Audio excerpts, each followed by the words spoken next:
On verra ça tout à l'heure, si vous voulez bien. Mais si vous me permettez, je voudrais ajouter deux choses, tout en approuvant ce qu'a dit notre ami Pascal Pic. Deux petites remarques sur le délire créationniste, si je peux me permettre. D'abord, premièrement, on aurait tort de croire qu'il ne touche que le monde anglo-saxon et que les grandes religions monothéistes. Je vous invite à vous intéresser, par exemple, à ce mouvement puissant en Inde, puisque le BJP, le fondamentalisme hindou, comme vous le savez, a exercé le pouvoir jusqu'en 2004 en Inde, pendant plusieurs années. Or, peut-être vous souvenez-vous qu'en 1992, en Inde, les fondamentalistes hindous ont détruit une mosquée dans la petite bourgade d'Ayolad, dans l'Uttar Pradesh, en faisant plusieurs dizaines de morts parmi les musulmans. Et à l'époque, on a superficiellement présenté ça chez nous en France comme une violence interreligieuse. En réalité, en détruisant cette mosquée, les fondamentalistes hindous faisaient exactement une lecture littérariste des textes fondateurs de l'hindouisme, c'est-à-dire du Rig Veda, des Upanishads et des Brahmanas, puisqu'ils imaginaient que cet endroit-là était le lieu de naissance du dieu Ram, qui est un avatar de Vishnu, il y a 700 000 années. 7 lakhs d'années, comme on dit en Inde. Et autrement dit, il y avait dans leur démarche exactement une démarche à la fois littérariste et créationniste. Deuxième remarque, moi je suis encore plus peut-être effrayé que ne l'est Pascal Pic par le délire créationniste américain concernant Darwin. Simplement, je suis un peu aussi effaré par le fait que cette querelle et ce procès du singe autour de la théorie de l'évolution dissimule un autre débat qui, lui, serait très intéressant à avoir. Je veux dire, le débat qui malheureusement a peu d'écho, y compris du côté des scientifiques, le débat autour de la confiscation idéologique, dès la fin du XIXe siècle, de la théorie de l'évolution et des textes de Darwin. Autrement dit, cette fameuse thèse de la survie du plus apte, comme vous le savez, qui a été immédiatement traduite par les néolibéraux, par les libéraux américains de l'époque, et notamment par Herbert Spencer, comme au fond une légitimation de la victoire du fort contre le faible. Et nous vivons encore dans le monde de l'économie sur cette croyance qui fait légitimer par Darwin, autrement dit, la survie économique du plus fort contre le plus faible. Alors même que dans les textes de Darwin, il suffit de s'y reporter, il y a l'inverse, puisque Darwin répète à plusieurs reprises que le point d'aboutissement de la théorie de l'évolution, c'est-à-dire de la survie du plus apte, le point d'aboutissement ultime qui est conféré à l'homme, c'est la capacité d'être altruiste, c'est-à-dire de se dresser lui-même contre les mécanismes de l'évolution. Autrement dit, voilà un siècle et demi qu'on fait couramment dire à Darwin le contraire de ce qu'il a dit, à des fins évidemment idéologiques. Or, en France, en dehors de quelques philosophes comme Patrick Thor, qui depuis 20 ans essaie de rétablir la vérité, remarquez que ce débat, qui pourtant nous concernerait directement dans la vie politique, c'est le vrai débat sur Darwin, c'est celui-là. Et quelquefois, je regrette un peu que les scientifiques ne s'en emparent pas davantage, de leur point de vue, parce qu'ils seraient bien placés pour dire qu'on a fait mentir Darwin. Vous voyez ce que je veux dire. Et ce débat-là me paraît plus urgent, plus cohérent, plus important que cette espèce de fumeuse constellation du créationnisme. Voilà. Pour le reste, moi je voulais proposer trois remarques toutes simples sur le thème de cette première table ronde. Première remarque, nous devons plus que jamais nous poser en défenseurs des Lumières. Je veux dire par là qu'il faut être bec et ongle sur cette ligne de défense. Comme vous le savez, les Lumières, dans leur ensemble, elles sont, depuis une quinzaine d'années, l'objet de critiques de plus en plus vives, de plus en plus argumentées, y compris d'ailleurs dans les rangs des gens qui sont les plus laïcs. Je ne veux pas citer un livre de Régis Debray, mais qui était assez sévère sur les Lumières.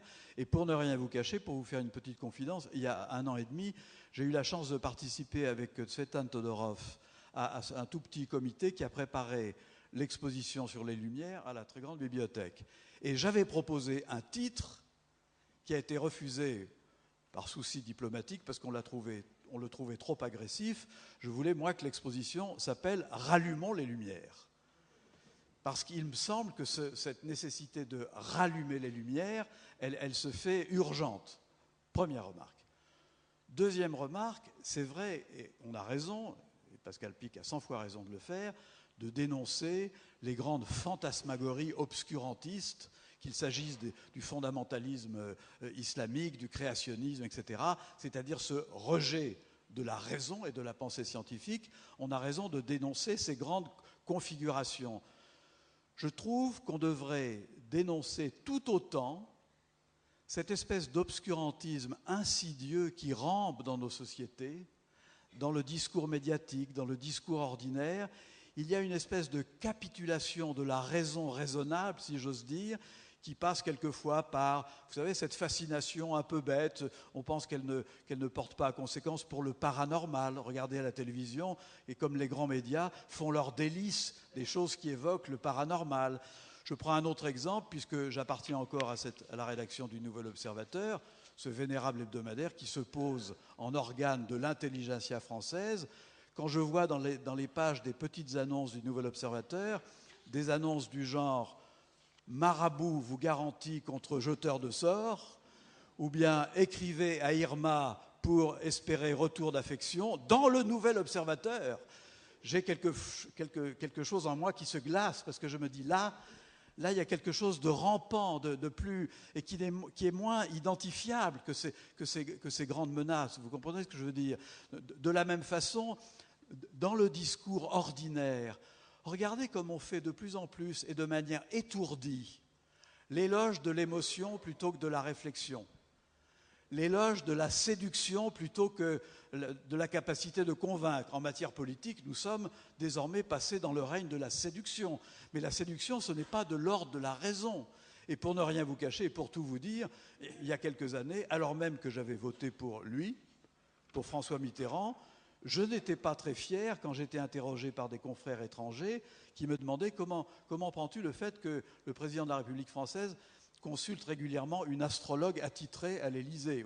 J'avais tout d'un coup en moi, l'héritier des Lumières se sentait directement agressé. Donc il me semble qu'il y a autour de nous des formes d'obscurantisme qu'on aurait tort de considérer comme soft et comme peu dangereuses, parce qu'elles portent en elles-mêmes un rejet tranquille, un rejet doux, un rejet soft, si j'ose dire, de l'exigence des Lumières dont nous sommes, que nous le voulions ou non, les héritiers, et dont nous devons être les héritiers. Troisième remarque, quand nous disons « nous sommes les héritiers des Lumières », et donc, à ce titre, nous refusons la situation actuelle qui, au fond, nous ramène un petit peu à la configuration du XIXe siècle, où, rappelez-vous, au XIXe siècle, cohabiter, ou plutôt s'affronter, un obscurantisme caricatural, y compris au sein de l'Église catholique, parce que, excusez-moi, le syllabus et la période du catholicisme étaient affligeantes, et de l'autre côté, le scientisme le plus extravagant. Je vous lirai quelquefois des textes scientistes de cette époque qui vous consterneraient. Et il y avait là une espèce d'opposition en miroir vers laquelle nous revenons insensiblement. Autrement dit, quand je dis que moi je me sens héritier des Lumières, ça veut dire que je suis fidèle et je veux être fidèle à la raison telle qu'elle a été inventée en gros dans les cités ioniennes grecques 5 siècles avant Jésus-Christ, et que vis-à-vis de la démarche scientifique, je n'ai pas du tout envie de me poser en adversaire. En revanche, et j'emprunte cette phrase à Jean-Marc Lévy-Leblond dans un de ses livres, qui est un physicien, je pense que nous devons sans cesse rappeler la science à ses propres promesses, c'est-à-dire l'interroger au nom d'elle-même. Et qu'est-ce que c'est que les propres promesses? Si vous vous intéressez à la naissance de la raison humaine, ça veut dire quoi? Ça veut dire que la raison, la capacité de réfléchir sur le monde en termes de concepts, il me semble que la raison, pour être raisonnable, il faut qu'elle obéisse à 3 vertus. Ce n'est pas les vertus théologales, mais on pourrait faire le rapprochement. Il faut que la raison soit critique, qu'elle soit libre et qu'elle soit modeste. Qu'est-ce que ça veut dire? Ça veut dire qu'il faut qu'elle soit critique, évidemment, puisque la science, et là je parle sous le contrôle de scientifiques, la science ne progresse qu'en remettant en cause et en soumettant à l'expérimentation des postulats qu'elle a posés au départ. Autrement dit, la science est consubstantiellement critique, y compris à l'égard d'elle-même. Dès lors qu'elle devient dogmatique, qu'elle se clôt sur elle-même, qu'elle cesse de s'interroger sur ses propres insuffisances, à mon avis, elle cesse d'être raisonnable. Deuxième vertu, il faut que la science soit modeste.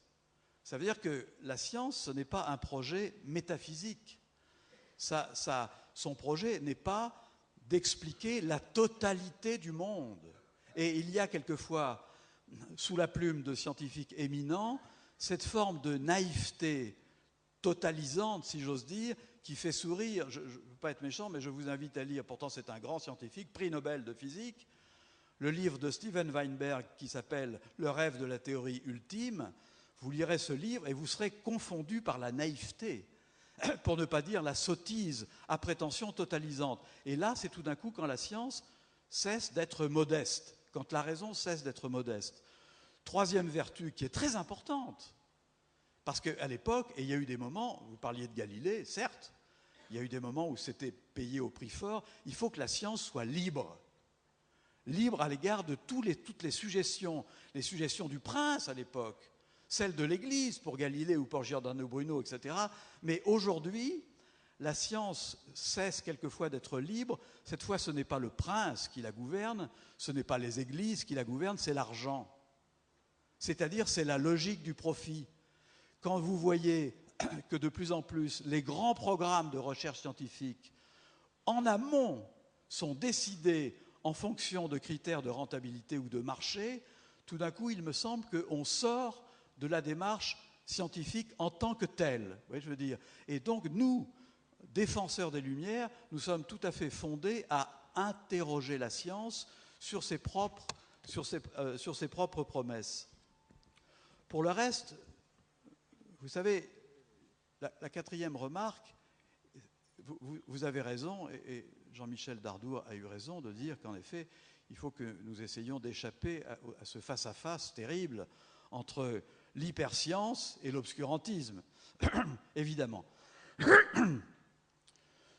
Je pense qu'il n'est pas irrespectueux de demander aux scientifiques, aujourd'hui, de réintégrer la culture humaine. Je vois que Jean-Pierre Dupuy est là, et je me réfère à certains de ses textes qui m'ont beaucoup marqué, où Jean-Pierre Dupuy, tout scientifique qu'il soit, indiscutablement, s'alarmait de l'inculture des scientifiques. Quelquefois, de la prodigieuse inculture des scientifiques pour tout ce qui ne relève pas de leur catégorie précise. Vous voyez ce que je veux dire? Et c'est vrai, quand on lit Steven Weinberg, on est assez effaré de son inculture. De même, quand on lit certaines déclarations, je pense à certaines déclarations d'un très grand scientifique, c'est Francis Crick, le co-inventeur de la structure hélicoïdale de l'ADN, donc l'un des fondateurs de la révolution biologique. Je vous assure qu'on trouve dans certaines interventions de Francis Crick des sottises culturelles. Quand il dit, par exemple, dans un colloque, « Je suis partisan de soumettre tout nouveau-né à un test génétique avant de décider s'il est ou non un être humain », tout d'un coup, c'est Crick et Watson, parce que Crick a dit la même chose, tout d'un coup, quelque chose en vous se glace. Ça veut dire que, comment vous dire, il faut éviter que les scientifiques ne confondent le performant avec le performatif. C'est-à-dire que la science n'est pas là pour définir du sens, elle est là pour faire progresser la connaissance. Autrement dit, il me semble que les domaines sont assez clairement partagés. Et pour finir, je trouve assez juste de vous faire sourire en parlant de ce qui menace, me semble-t-il, la science aujourd'hui, ça a été 100 fois dit, c'est l'extrême parcellisation du savoir, qui fait que la recherche scientifique devient de plus en plus complexe, évidemment, et donc chaque scientifique a déjà trop à faire avec sa propre spécialité pour avoir le temps de s'intéresser à autre chose. Et cela entraîne de manière presque mécaniquement une forme de réductionnisme scientifique. C'est-à-dire qu'un généticien, aura tendance à tout vous expliquer par les gènes. Un économiste aura tendance à vous expliquer la totalité des choses par l'économie. Un anthropologue aura tendance à tout, ou un paléontologue aura tendance à tout ramener à la paléontologie. Autrement dit, tout ça nous fait penser à cet aphorisme que je vous invite à méditer de Mark Twain, que je trouve magnifique pour définir le réductionnisme qui nous menace. Mark Twain disait « Quand on a la tête en forme de marteau, on voit tous les problèmes en forme de clou ». Merci. Merci.